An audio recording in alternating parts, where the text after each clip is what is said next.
Bom, gente, o mundo inteiro passou por uma grande mudança na virada da década de 80 para a década de 90. Por quê? Nesse período, a chamada Guerra Fria, ou aquele mundo bipolar, né, a velha ordem mundial, ela caiu.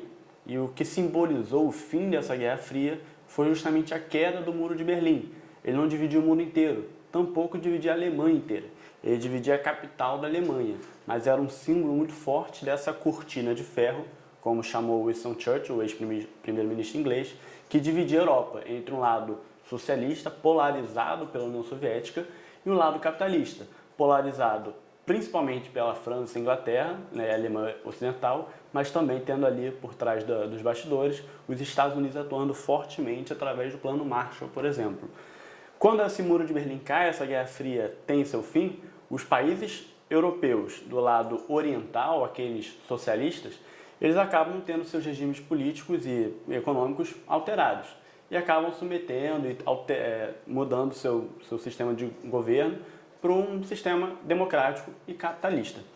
E aí vale lembrar que essa capitalização, digamos assim, da economia dos países do leste europeu veio acompanhada com a maior integração dessas economias ao bloco que já estava crescendo, já existia, da Comunidade Econômica Europeia, que depois virou União Europeia. Na década de 2000 nós tivemos a entrada, a adesão em massa de grande quantidade de países, como Polônia, Hungria, Bulgária, que eram socialistas na Guerra Fria, se tornaram capitalistas, ajustaram suas economias para entrarem justamente na União Europeia. E assim fazendo parte desse grande bloco econômico que domina quase toda a região da Europa.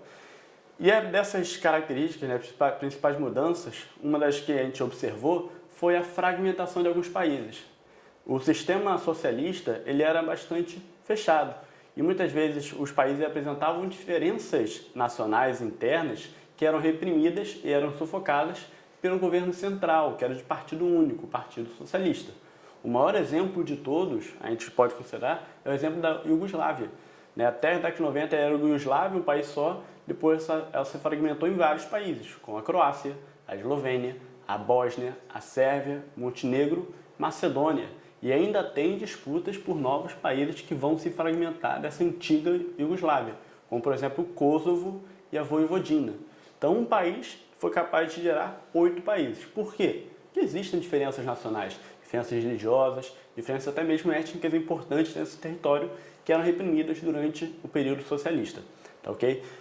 Outro país também que se fragmentou, que é claro, a Tchecoslováquia, Quantos de nós vemos coisas sobre Copa do Mundo e lembramos do jogo Brasil e Tchecoslováquia, nas Copas passadas. Tchecoslováquia justamente se tornou a República Tcheca e a Eslováquia. Os dois são integrados hoje em dia à União Europeia.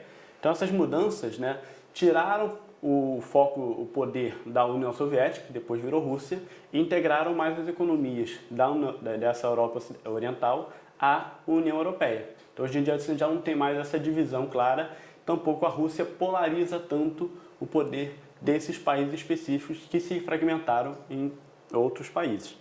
Sendo assim, o nosso gabarito, claro, é justamente o recuo do socialismo real, que era representado pela União Soviética, e a criação de novos países, devido à fragmentação de nações mais antigas, nações que existiam no período da velha ordem mundial. Tá? Sendo assim, nosso gabarito é a letra D de dado.